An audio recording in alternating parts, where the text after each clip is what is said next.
I moved to New York City in 1994, and 94, 93. It's been so long, I can't pinpoint the year. I think it was 94. Okay. I was fresh out of high school. I moved here on a Greyhound bus. Wow. I saved, when I was 10 years old, I knew I was going to come to New York City. Uh-huh. And I worked at McDonald's, I worked at Little Caesars. I started singing professionally when I was 16. And so I would go back and forth between singing jobs and working at fast food and restaurants, and saved money, came here on a Greyhound bus. That's like a country song or something, Oh, right? my Or life like a Broadway song, maybe. My life is a country song. Oh, okay. Yeah. Where were you coming from? So I was coming from the suburbs of Chicago. Oh, uh-huh. A little suburb, Westchester, Illinois. Yeah. So growing up, it was interesting because I lived in an affluent suburb, but there was like a little section that was kind of poor, and that's the section that I lived in. So did you feel that growing up, that maybe you didn't have some of the things that other kids had or something like that? Or how did that influence you? It was definitely obvious that I had less than my peers did in school. So for the most part, we were okay, but there was a period when there was a really bad recession, and my family lived off of $100 a week, and that's a family of 5. So I knew that I had less than my classmates because they would let me know on a daily basis. You know, they'd be bringing in their gym clothes in like a Saks Fifth Avenue bag, and they had the Jordache jeans, and I didn't have that. And they made sure to let me know every day. It sounds like maybe your parents were pretty open with you about their financial situation if you were living off of $100. Was that good that they were open with you about it, or how did they interact with you and tell you about the money situation? So my parents were very open about the fact that we were struggling. There was a short period of time where we had the whole government cheese and all of that. It was really just a short period of time. For the most part, we had what we needed. But it made me realize from an early age that I needed to make my own money, and that I had to pave my own way, and that I couldn't rely on anybody else.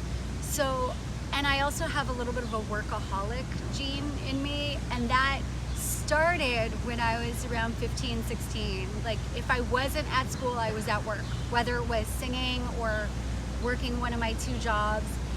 And my senior year in high school, I had a little bit of a breakdown where I didn't go to school for 2 days because I was so exhausted, and I didn't tell my parents. Oh.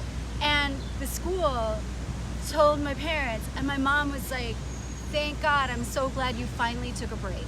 Oh, wow. Because I had a workaholic tendency to be. Well, tell me about coming to New York in the early 90s. Yeah. I mean, what was New York like at that time? New York in the 90s was amazing. I first wanted to move to New York when I saw the Muppets take Manhattan. Oh, okay. I was like 10 years old. I think it was like we were in social studies class. It was like the last day before Christmas break, and the teacher didn't feel like teaching, so he was like, "Here's a movie." It was great. What I loved about New York in the 90s, I liked the fact that there wasn't a lot of corporate stuff around. It wasn't easy to find fast food or the corporations that we see. It's very different than today, obviously. Yeah. A lot of the businesses were mom and pop. It had a very entrepreneurial spirit to it. There was my favorite thing was that there was music everywhere. There were music clubs everywhere. You could go catch a band for free, maybe just buy a drink or something. I used to be able to catch like 3 or 4 bands in a night. Like, economically, it was a lot easier for artists to live here. It was a lot easier to go out and support art. I miss those days. It's not like that anymore. What were you doing for work at that time? I sang in bands, I sang on commercials, I sang at weddings, I busked, everything you could possibly imagine. So I lived that artist lifestyle. Yeah. What part of the city were you living in? So when I first moved to the city, I was living in the Upper West Side. Then I went to Washington Heights. Then I went to Midwood, Brooklyn. Then the Lower East Side, and now I'm in Bushwick. Oh, okay. So you've been around. You've seen different angles of the city. Yeah. So those early days, were you Yeah. able to get gigs yourself, or where were you performing at? Sure. In the early days, it was really easy to book gigs. I was performing constantly. My first gig was at Wetlands, which is now closed. I worked at the Pyramid Club. I got calls to sing at weddings, stuff like that. I had a band called Edible Red. We toured colleges. I mean, it was a lot. What was of like work. your dream? Like to be a lead singer in a band, or what? Yeah. What was it? So my dream was to be on Broadway. However, when I got here, I think I went on like 2 auditions, and then I was like, yeah, no, because you have to wait around all day. Like sometimes you wait like 8 hours just to sing 16 bars, and I knew I couldn't do it. So I could do it. I didn't want to do it. I ended up going more of the original music route because I liked the idea that I could write my own song, put on my own show. So my dream was like to be a big rock star, which I was a small rock star. Okay. Yeah. Well, do you have any good like stories of like celebrity stories or brushes Yes. with fame type stories? Actually, I played a song when I was first trying to figure out whether or not I was going to pursue music. I played a song for this guy at a friend's house. It was a song called Do What You Gotta Do, and I didn't even know if it was any good. Nobody had heard it before. And he picks up this beat up 4-string guitar and he starts playing it like a bass, and he starts singing along with me. And I was like, okay, I can do this. This guy likes my song. I can, play for other people and maybe get somewhere with it. And I didn't catch his name, and I asked my boyfriend at the time, I said, who was that I was playing with? And he said, oh, that was Jeff Buckley. I don't know if you're familiar with Jeff Buckley, but he's a very famous singer who is now deceased. He was signed to Columbia Records at the time, and he passed away. After I met him, he passed away about 6 months later, and he inspired a whole legion of male vocalists, like Radiohead, Coldplay, that whole school of singing. And it blows me away. Like he was a little bit famous when I met him, but then he became, after he died, a lot of people discovered his music. One of my coolest stories actually is from like the mid 2000s. Yeah. So I answered a Craigslist ad to sing on a songwriter's album, and it ended up leading me to Martha Stewart's house. So the person that I was coaching, they were related to Martha Stewart. Oh. And very randomly, I was invited to be on the Martha Stewart Christmas special. Oh. So I got to eat her food, and like the food is real on set, the alcohol is real. They made this rum punch that had like 3 different types of liquor in it. It was like a rum, a Cavassier, and some kind of brandy. It was so good. Was this in the city or out in the Hamptons, or? It was in Katona, but it was so crazy that just came from me answering a Craigslist ad. Like I answered a Craigslist ad, and all of a sudden I'm in Martha Stewart's house. And she was so cool. Oh yeah? She was so, like, I had really bright red hair at the time, and she kind of likes people that look like they're off the beaten path. Like, she's really bohemian by nature, even if she doesn't project that. And every time I saw her, it was just like big warm hug, and I would eat her food. I'd be like, damn, this is so good. So that, and I weirdly ended up at a party with Trump once. I was doing my laundry, and this is what's cool about New York. I was doing my laundry, and I got a call from a fellow musician. He was going to this party for the Celebrity Apprentice. But party, it's also work. It's on camera. And they needed more musician-looking people to show up. So he's like, can you come? And I was like, yeah. So it was like open bar. This was before Trump was president. Little John was bartending. Oh, okay. And like Def Leppard was performing. And yeah, like Little John. Wow, was, that's like, all kind of serving me. random, right? Yeah, and what was so crazy is that I was totally willing for it to just be an off day, like it's gonna be a boring laundry day. And then like 2 hours later, I'm at this crazy party. So, you don't have any Trump didn't do anything crazy, did he? So no. Well, Trump was like on a balcony. Oh, He was with Ivanka. He was like maybe 20 feet away from me. And I was like, oh, this is like, I was like, oh, okay, there's Donald Trump. I mean, but I guess living in New York City for 25 years, you just, every once in a while, you're going to bump into a celebrity. Yeah, tell me more about, like, I'm really curious about New York and those Yeah. early days in the 90s. Like, to me, it sounds kind of like it was a struggle, but fun. Like, that's how I picture it. And The 90s, I mean, I absolutely loved the 90s in New York City. what about, like, crime and sex, video booths everywhere? Like, that's also how I picture So it. it was very sleazy. Yeah. But that was kind of part of the fun character. of it, you know? I always said that, like, you know, there was safety in numbers. So you could go to, like, the sleazier parts of Times Square, but, like, so many people were hanging out. And, I mean, I loved the grittiness of it. It didn't bother me that there were peep shows. Like, if, you know, if it's all consensual and you're making money and you're paying your rent and hopefully saving it, it's all good.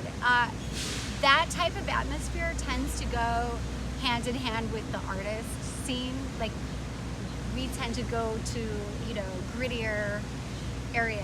What do you think about, okay, this may seem like a weird question, Yeah. but what do you think about the whole Sex in the City era? And the reason I bring that up is because that was kind of like the late 90s, and that kind of seems like a transition time where people started to think about New York differently than how you're describing it. Would you Sure. agree with what I'm saying? Like, how do you think about that period or Yeah. that influence of that show and things like that? So I would definitely agree with you, and I wouldn't even limit it to Sex and the City. You also have TV shows like Girls.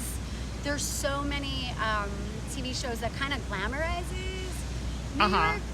New York is not glamorous. I don't care what income level you're at. It's you are hustling. So yeah, I guess Sex and the City, it was a lot about like excess and spending and yeah, I did a lot of that too, to be honest.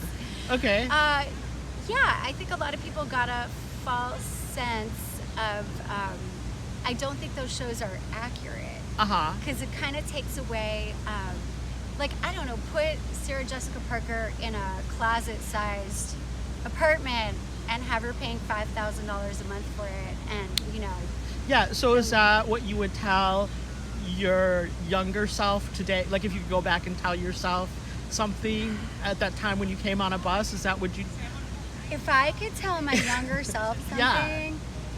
I would have been better at saving money. I would have been like, just save like $5 every time you get paid, and you're going to be great. You know, I wasn't very good at saving, to be honest. I was very good at spending and creating a lot of fun memories for myself. So that is definitely something I would have done differently. So what are you doing now for work? At the moment, I am freelancing, so I work in events. I assist a chef with cooking classes. I still sing. I don't sing as much as I used to.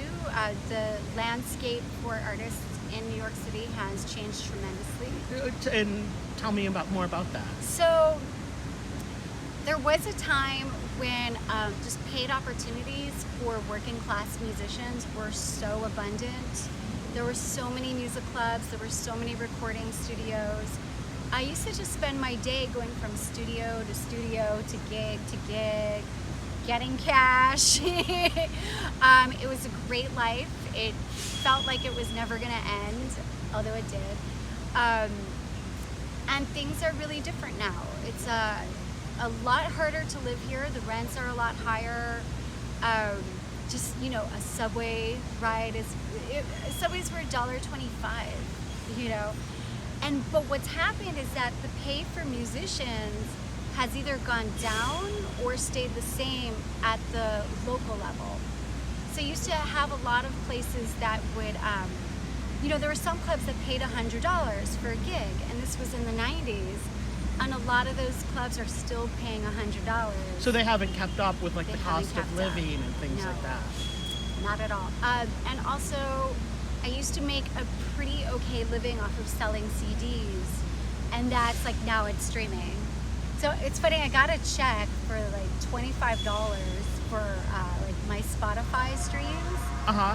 But then when I broke it down, it was for like almost $250,000 streams, and my check was $25. That's crazy. You know, it used to be like to earn $25, I sold 2 CDs.